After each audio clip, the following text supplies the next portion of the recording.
Bharat will have the ability to address issues which affect everyone on the globe in a manner that is consistent with peaceful coexistence with nature only when it has power. Therefore, Shakti is important. Perhaps the only civilization or surviving civilization that continues to speak of Loka Kalyan and not the Kalyan of a particular mazhab or a particular community is Sanatana Dharma.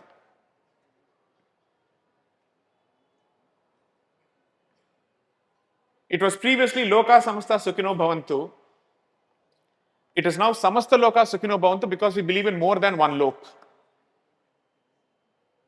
This is the only philosophy that is capable of addressing all the key challenges facing the society at an individual level, right from issues of depression to issues that affect us collectively, namely climate change. But Bharat cannot hope to be a relevant stakeholder, forget even being a dominant stakeholder on these important topics, until Bharat regains its parichaya, its identity. And therefore, every internal challenge and external challenge that Bharat faces to its identity has consequences not just for Bharat, but also for the rest of the world. Bharat is not the light of the East, Bharat is the light of the world.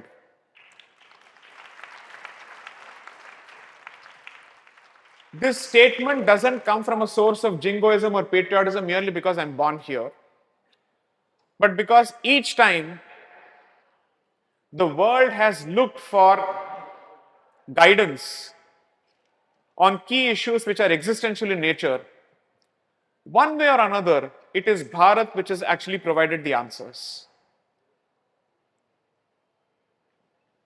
The fact of the matter is, Europe came out of dark ages through Islamic invasions, but the knowledge that was transmitted to Europe was Bharatiya knowledge through the Islamic invaders into Europe.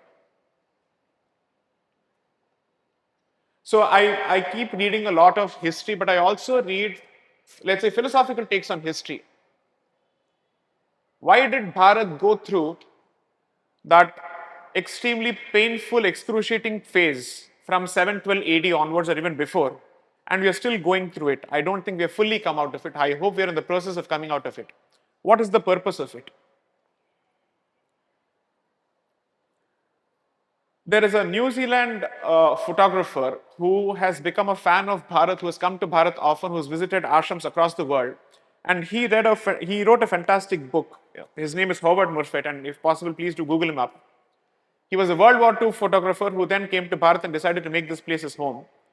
He said, while the historical take could be that Bharat has suffered invasions, the philosophical take is, but for these invasions, perhaps the knowledge of Bharat may not have gone out fully.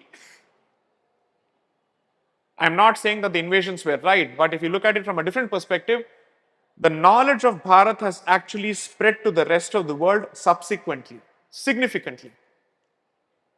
And it continues to do so, that even the best of minds from the most advanced of nations do not have answers to questions and challenges of consciousness. They have to come back to Bharat.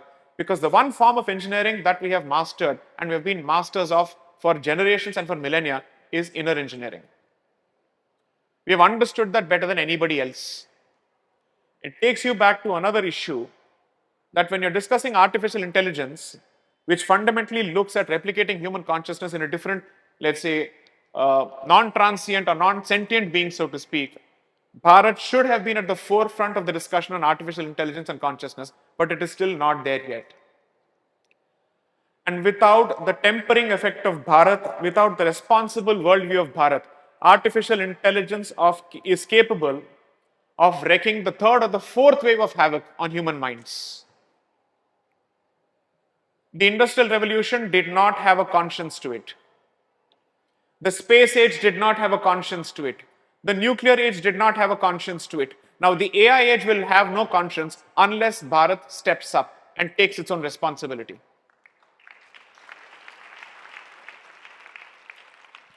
All the previous ages have been about mastering something that has been external to us, namely the resources outside, whether it is space or whatever it may be.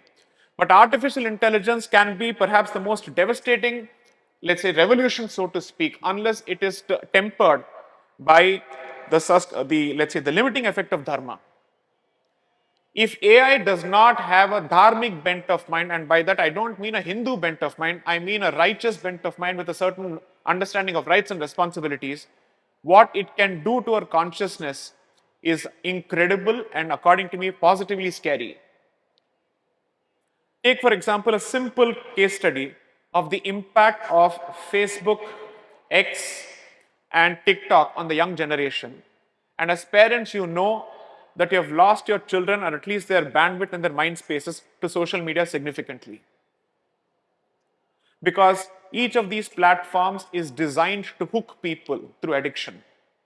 And the kind of dopamine kicks that social media is capable of delivering on a regular basis, I don't know of a single drug that is capable of doing it. Not that I've ingested any drug. And Bharat needs to step up right now, because that revolution, unlike other revolutions, is not going to visit us 10 or 15 years later.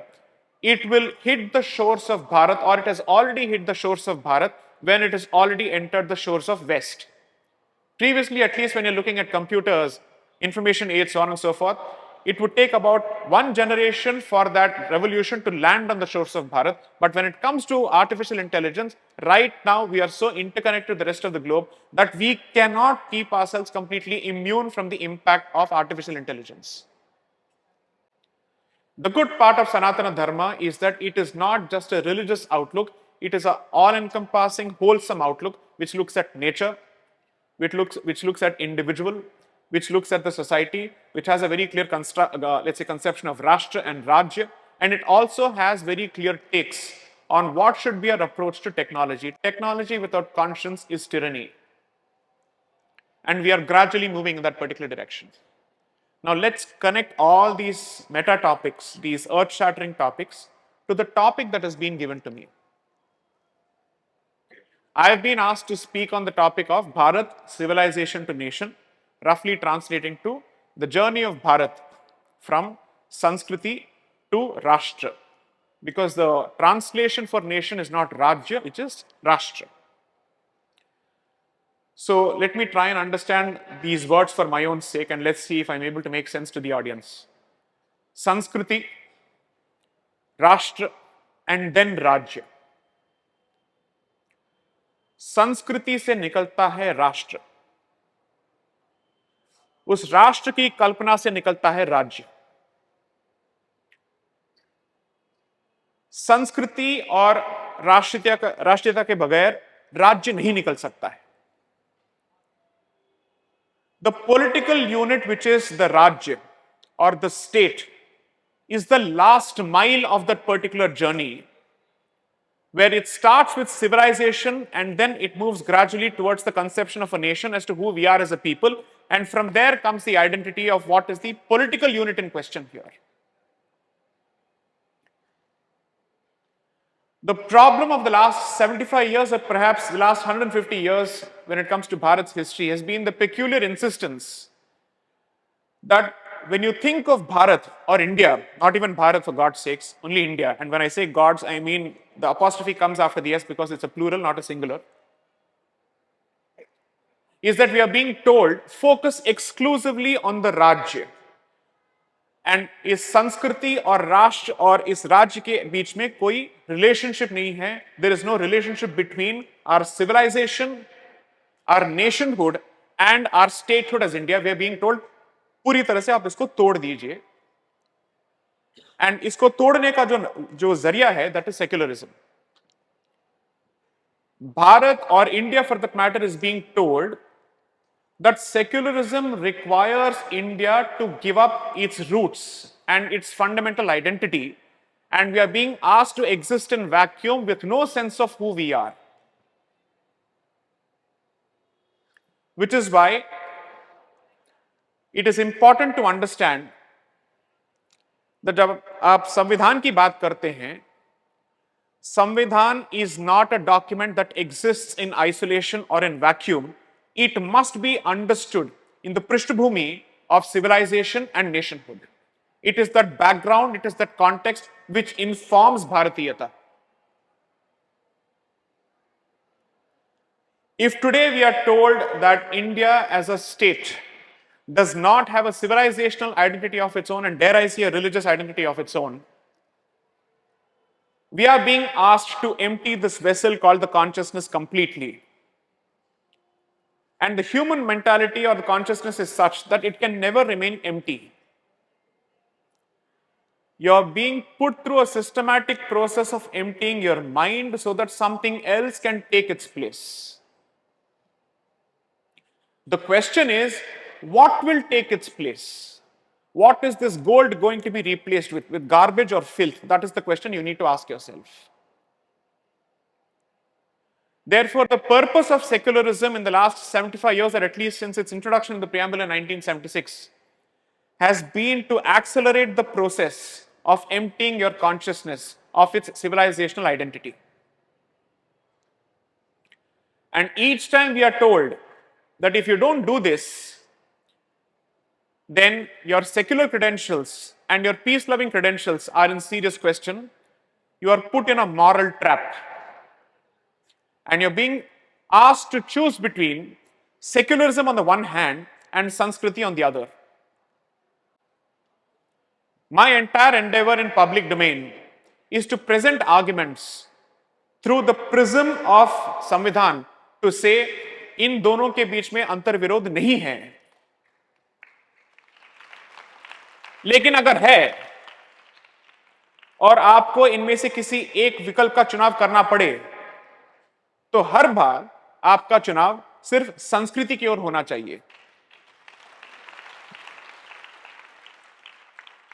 क्योंकि अगर संस्कृति है तो संविधान रहेगा.